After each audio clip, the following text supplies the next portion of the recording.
you have any sort of contact with any of these people? Runners, sometimes they're like brokers. People brokers. They're the worst kind. I mean, they're in it for the money, but some of them genuinely care. The runners care, the brokers don't.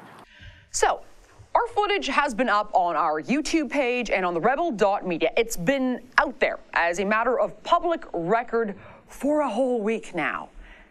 And not a single person, not a single journalist, unaffiliated with the Rebel in the mainstream media has picked it up, despite my best efforts in reaching out, by the way, and despite the fact that the whole darn operation is occurring less than a 30-second drive away from NBC studios in upstate New York.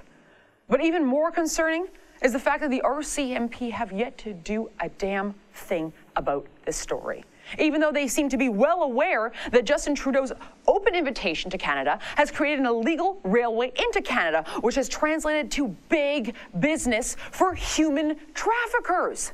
News this week that human smuggling charges have now been laid in Saskatchewan in relationship to fake refugees attempting to cross the border from the U.S. The woman, identified as a 43-year-old, was arrested after being stopped by police with 9 people in her vehicle.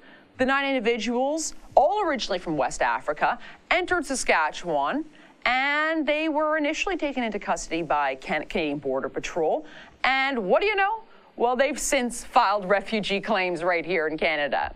So if the RCMP are laying charges in Saskatchewan, why aren't they laying charges in Quebec? Why aren't they looking into RCMP officers on the ground there, ones that confessed human smuggler Victor Pizarro says he has a direct line to, which he calls before bringing his clients to the border? And we contacted the other side to make sure that the other side was at the border, at the Roxanne Road. So when you say you contact the other side, you mean the Canadian RCMP, right?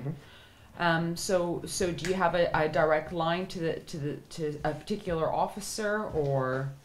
I don't think it's a particular officer, but yeah, we have a direct line. Truth be told, I know RCMP and CBSA officers watch the Rebel. We hear from them all the time, and I'm confident their higher-ups have watched our footage on the illegal migrant crisis along our southern border.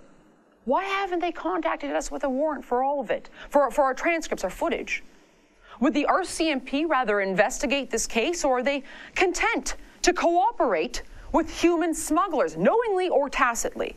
Do they really send officers to the border on a human smuggler's request, as he has suggested now on our tape? Why are the RCMP being ordered to cooperate with these human traffickers? Are they? Are the RCMP simply keen on allowing their frontline workers to be treated as bellhops at the border, as opposed to defenders of that sacrosanct line, or have they been ordered to stand down? Why are the RCMP not charging these fake refugees when they illegally enter Canada? At last check, the RCMP has yet to charge a single person for illegal entry into Canada this year, something that was confirmed to me again by RCMP media spokespeople via email. The RCMP has not charged any asylum seekers at this time. There have been thousands. That, even as some illegals assault our officers and others, are considered a, quote, danger to the public. Speaking of which, do we know how many are a danger to the public? Do we know how many are coming into our country with pre-existing criminal records? CBSA union boss, well, he says that about half of them have serious criminal records, including theft, trafficking, and wait for it, manslaughter. Can the RCMP confirm that stat? That half of the thousands of people already in this country have come here with serious criminal records. Heck, can the RCMP even tell us something as simple as exactly how many people are illegally entering our country every week? They used to, but then they stopped. Why is that? Why did they stop? Were the RCMP ordered to stop telling the public information that is a matter of public interest and affects public safety? Are the RCMP still even keeping statistics, or have they been ordered to stop doing that? As far as I'm concerned, Canadians deserve answers to 3 basic questions. How many illegals have crossed into our country? How many of them have criminal records? And what in the hell is being done with them after the fact?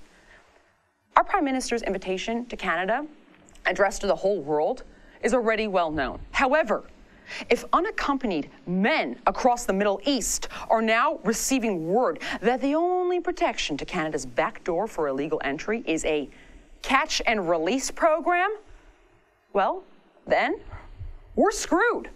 And that's why I'm putting it to you.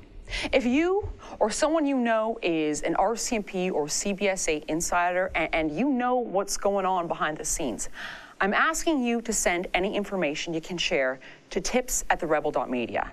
The higher-ups at these organizations are keeping tight-lipped about a crisis that affects every single one of us as taxpayers and, frankly, as patriots. And with the summer months still ahead of us, suffice it to say, this crisis is about to get a whole lot worse.